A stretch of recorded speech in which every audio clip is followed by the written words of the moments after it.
도쿄 트렌드 인사이트 2026 파트 3 사장 1인 가구 혼자이기를 선택하다. 2021년 11월에 발표한 2020년도 국세조사에 따르면 일본의 1인 가구는 전체 가구의 38%를 차지한다. 일본 국립인구사회보장연구소의 예측에 따르면 1인 가구의 비중은 2050년에는 44.3%에 이를 것으로 전망한다. 급격히 늘어나는 1인 가구의 증가는 새로운 상품과 서비스 등 다양한 비즈니스 기회를 만들어내고 있다.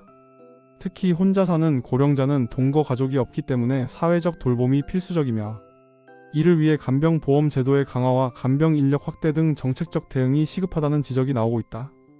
1인 가구 대국이라 불리는 일본이지만 의외로 1인 가구만을 정조준한 상품이나 서비스가 그리 많지 않다.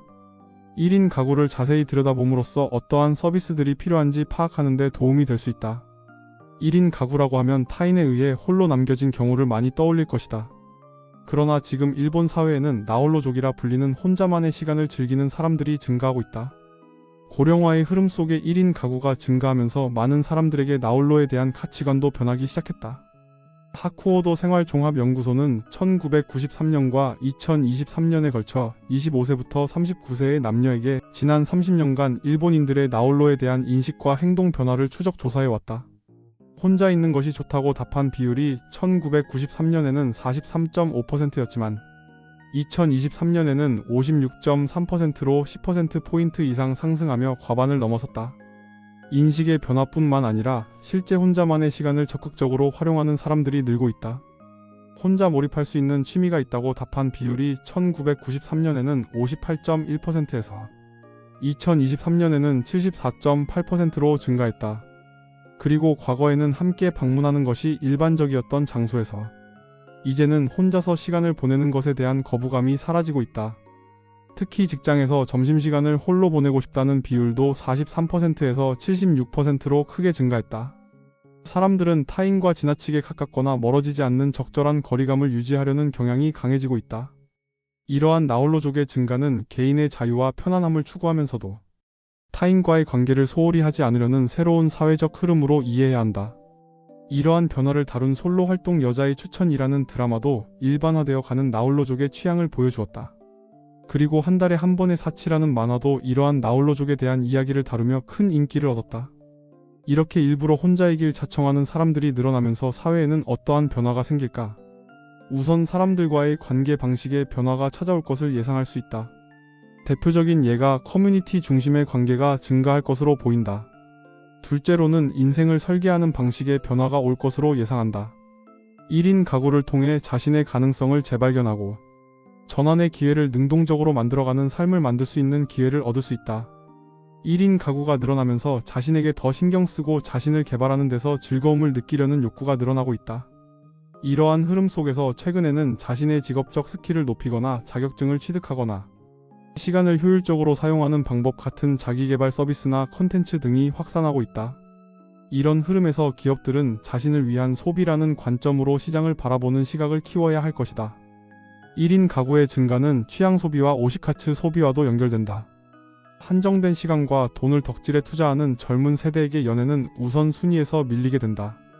실제로 2024년 일본의 혼인 건수는 2년 연속 50만 건을 밑돌며 역대 최저 수준을 기록했다. 1인 가구는 덕질 및 응원에 쓰는 시간과 돈을 비교적 자유롭게 배분할 수 있기에 굿즈 구매, 이벤트 참여 등 혼자 즐기는 취향 소비에 크게 공헌하고 있다. 공간비 가전. 빠르게 늘어가는 1인 가구는 주거 문화와 소비 트렌드에도 적지 않은 영향을 미치고 있다. 그중 주목할 키워드는 스페파이다. 스페이스 퍼포먼스의 줄임말로 스페파는 한정된 공간을 얼마나 효율적으로 활용할 수 있는지를 중시하는 개념이다. 지난 10년간 일본의 평균 주택 면적이 점차 줄어든 현실에 스페파가 중시되고 있다. 이런 흐름 속에서 생활용품 브랜드인 아이리스 오야마는 1인 가구를 대상으로 한 스페파 가전 시리즈를 출시해 주목을 받았다. 시중의 제품보다 폭이 5cm 좁은 슬림한 냉장고 폭이 아니라 높이를 1.5cm 늘려 용량을 2kg 키운 드럼 세탁기 등이 인기를 끌고 있다.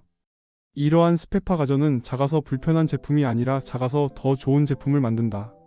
도시락 통 모양으로 생긴 소형 밥솥으로 15분이면 갓 지은 밥을 그대로 도시락으로 싸 들고 출근을 할 수 있게 한 실용적이고 작은 제품들이 인기를 끌고 있다. 또한 집에서 나 혼자만의 이자카야를 즐기게 해주는 탁꼬치 전용 조리기 등도 인기를 얻고 있다. 이렇게 최근 일본에서는 혼자서도 부담 없이 편안하게 즐길 수 있는 서비스들이 속속 등장하고 있다. 외식 산업뿐만 아니라 여행 산업 역시 1인 가구를 고객으로 끌어들이기 위해 적극적으로 전략을 전개하고 있다. 1인 고객 투어와 솔로 캠핑 등의 사업이 사회적으로 관심이 늘고 있다. 급증하는 시니어 1인 가구. 2020년 도쿄 내 약 50만 명에 달하는 시니어 1인 가구가 2050년에는 약 90만 명에 이를 것으로 전망한다. 이러한 변화 속에서 간병이나 특별한 돌봄을 필요로 하지 않고 건강하게 생활하는 고령 1인 가구가 늘어가고 있으며 이들을 위한 셰어하우스와 같은 새로운 주거 형태에 대한 수요도 높아지고 있다. 1인 고령 가구가 증가하면서 일본 내 고령자를 위한 셰어하우스가 증가하고 있다. 2021년 봄 도쿄 에도가와구의 한 채의 셰어하우스가 문을 열었다. 거주 중인 4인은 모두 60에서 70대 여성들로 이곳은 일본 최초의 일자리를 연계해주는 고령자 셰어하우스이다. 일본에서는 이러한 고령 1인 가구를 위한 셰어하우스가 다양하게 선보이고 있다. 일부 셰어하우스는 인근 병원과 제휴의 병원 진료를 받을 수 있는 서비스를 포함하는 등 고령자 대상의 셰어하우스 또한 조금씩 진화하고 있는 중이다. 또한 시니어뿐만 아니라 고령자와 젊은이가 한 지붕 아래 사는 사례도 조금씩 증가하고 있다. 차세대 하숙이란 이름으로 제공 중인 이 서비스는 고령자와 학생 모두에게 만족을 얻고 있다. 고령의 1인 가구는 거주할 집을 찾기도 쉽지 않다. 집주인들은 고독사의 위험을 우려해 고령의 1인 가구의 입주를 꺼리는 경우가 많다. 이 점을 고려한 새로운 비즈니스 모델이 생겨났는데 바로 고령자만을 대상으로 하는 부동산 회사들이다. 교토의 고령자 전용 부동산 점포인 시모가모 히로바는 종업원도 70세 이상인 분들로 채용하여 비슷한 나이대의 직원이 집을 찾는 사람들에게 서비스를 하고 있다. 또한 입주 후 고령자를 돌보는 서비스까지 제공함으로써 집주인의 불안감을 해소시킨다. 그리고 고령화가 진행됨에 따라 금융기관이 제공하는 유언신탁 상품에 가입하는 사람이 꾸준히 증가하고 있다. 유언신탁이란 유언장 작성부터 보관, 사후 상속 절차에 이르는 업무를 대행하는 신탁제도이다. 일본 사회 전반의 종알이나 유언신탁 등 죽음을 미리 준비하는 분위기가 확산되고 있다. 미츠이 스미토모 은행은 1인 가구 전용 유언신탁 상품을 개발했다. 계약자는 엔딩 노트에 원하는 장례 혹은 매장 방법, 자신의 PC 및 스마트폰 패스워드, SNS 계정의 패스워드, 신용카드 정보 등을 기입한다. 그러면 계약자의 사망 후 장례 준비에서 가입된 서비스들의 해지까지 진행해준다. 이러한 1인 고령 가구의 종알 사업은 잠재력이 큰 시장이다. 나홀로 시니어를 위한 서비스들. 일본 사회에서는 혼자 사는 시니어가 빠르게 증가하면서 이들의 고독과 불안을 해소하려는 다양한 서비스가 등장하고 있다. 이에 고령자들의 만남을 지원하는 서비스도 등장했다.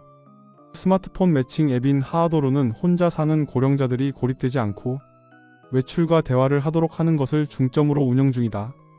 또한 고령자와 20대가 함께 생활하도록 설계된 셰어하우스도 등장했다.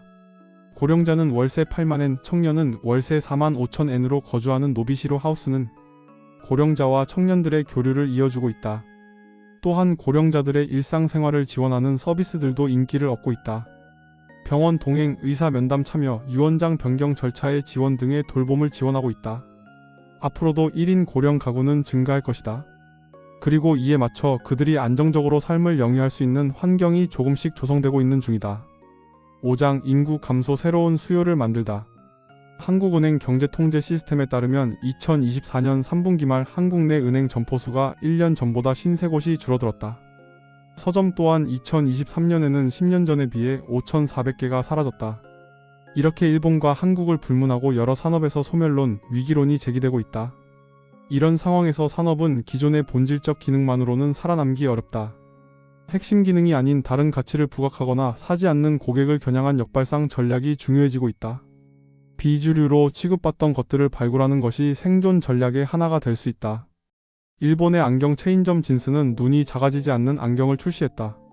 근시용 안경은 도수가 높을수록 렌즈가 두꺼워지면서 눈이 작아 보이는 단점이 있었다. 진스는 착시 효과를 활용해 안경을 써도 눈이 작아 보이지 않는 안경을 출시해 큰 호응을 얻었다. 이렇게 최근에는 제품의 핵심 기능보다 다른 이유 때문에 구매하는 사례가 늘고 있다. 시장이 줄어들고 축소되는 산업이 많지만 이런 접근을 통해 위기를 기회로 바꾸는 기업들이 존재한다. 사양 산업은 없다. 사양 기업만 있을 뿐. 유니클로의 야나이 회장의 말이다. 유니클로는 현재 글로벌 시장 톱5 안에 드는 의류 기업이다. 이제는 기존의 틀로만 시장을 바라보지 않고 사지 않는 고객을 발굴해 확보하는 발상의 전환이 필요하다. 시대가 변하고 기술이 발전함에 따라 사양 산업이 되는 제품들이 흔하다. 재봉틀이 그런 제품이다. 1960년대에는 일본의 집집마다 재봉틀이 한 대씩 있었지만 이제는 재봉틀이 있는 집을 찾아보기 힘들다. 오사카에 위치한 재봉틀 제조사인 악스 야마자키는 발상의 전환으로 큰 성공을 거두었다. 대표인 야마자키는 어려움을 극복하기 위해 고객들의 소리를 듣기로 했다. 고객들의 얘기를 듣고 많은 사람들이 재봉틀을 다루는 것이 어렵다고 생각한다는 것을 깨달았다. 야마자키 대표는 어린이용 재봉틀을 만들기로 했다. 어린이용 재봉틀이라 사용하기 아주 쉽게 만든 재봉틀이었다. 실 대신 털실을 사용하고 5개의 특수 바늘로 천을 꿰매며 어린이가 써도 안전하게 만들었다. 이 재봉틀은 히트 상품이 되었다. 다음으로는 육아를 하는 어머니를 대상으로 한 육아에 딱 맞는 재봉틀을 출시했고 이 제품 역시 큰 인기를 얻었다. 2021년에는 고령자들을 위한 재봉틀을 출시했고 2023년에는 가죽 공예에 관심을 가진 남성들을 위한 재봉틀을 출시했다. 이렇게 악스 야마자키는 타깃 고객을 뾰족하게 설정해 비록 범위는 좁더라도 매출을 확보할 수 있는 고객군을 한정해 제품을 출시하여 성공을 거두었다. 또한 이렇게 새롭게 타겟팅한 고객층의 니즈를 이해하기 위해 소비자들의 의견을 적극 반영한 점이 성공의 요인이었다. 이렇게 축소되고 있는 시장에서는 새로운 고객층을 개척하거나 아니면 새로운 사용 방법을 제안해야 한다. 공간의 판매. 독서의 왕국이었던 일본에서도 서점의 수는 꾸준히 줄어들고 있다. 2023년 한 해에만 614개의 서점이 폐업했다. 이러한 상황 속에서 책이 아닌 공간을 판다는 발상의 전환이 일어나고 있다. 최근 츠타야 서점은 서점의 공간 일부를 쉐어라운지로 바꾸었다. 쉐어라운지는 공유 오피스로 기존 츠타야 서점 내 공간을 리모델링해 들어섰다. 다이칸 야마의 츠타야 서점도 2층을 쉐어하우스로 변경했다. 3,500권의 비즈니스 서적들을 채워넣고 라운지를 이용하는 사람들은 자유롭게 책을 읽을 수 있게 했다. 또한 2024년 10월 츠타야 서점은 도쿄도 내에 새로 출점한 필라테스 전문점을 공개했다. 이는 츠타야 컨디셔닝 사업으로 24에서 30평 규모로 30에서 50세의 여성을 타깃으로 한 시설이며 10명 이하의 소수 정예로 운영하고 있다. 2025년 3월에는 스텝 골프와 제휴를 맺고 2027년까지 100여 개의 츠타야 점포에 스텝 골프를 병설 운영할 계획을 세웠다. 또한 외부 업체나 전문점과 협업한 새로운 매장을 만들 계획도 세우고 있다. 츠타야 서점은 이렇게 기존의 비즈니스 모델을 과감하게 전환하고 서점 안에 공유 오피스를 만들고 다른 브랜드들과 협업을 진행해 생활 전반에 필요한 제품과 경험을 제공하는 사업 모델을 시작했다. 츠타야 뿐만 아니라 다른 서점들도 변신을 꾀하고 있다. 그 하나의 예가 바로 공유형 서점이다. 공유형 서점 혼마루는 매달 일정액을 내고 서점 안에 책장 한 칸을 임대해 개인이 자신만의 작은 서점을 운영하는 형태다. 혼마루에는 총 364개의 서가가 설치되어 있고 선반 하나당 월 3,000에서 7,000엔 사이의 임대료로 빌릴 수 있다. 혼마루의 핵심은 수익 창출보다는 서점을 자신만의 미디어 플랫폼으로 활용하려는 이들이 쉽게 자신만의 서점을 열 수 있게 돕는다는 점이다. 이런 공유형 서점 모델은 지금 일본 전역으로 확산되고 있다. 그리고 책을 판매하기보다는 월정액을 내고 책을 보는 서비스의 서점들도 늘어나고 있다. 도쿄 로폰기의 분키츠는 음악이 흐르는 공간으로 책을 읽고 커피를 무제한으로 즐길 수 있는 입장료로 운영하는 서점이다. 평일에는 1,650엔, 주말에는 1,980엔의 입장료를 내면 오전 9시부터 저녁 8시까지 서점 내 모든 책을 자유롭게 읽을 수 있으며 커피와 차가 무제한으로 제공된다. 이 분키츠는 유료 서비스로 개인 맞춤형 책 선정 서비스를 제공하고 있다. 흥미로운 점은 분키츠를 방문한 고객들의 책 구매율이 높다는 점이다. 로폰기 점의 경우 내점객의 40%가 책을 구매하며 구매 단가는 일반 서점의 3배에 달하는 3,000엔이다.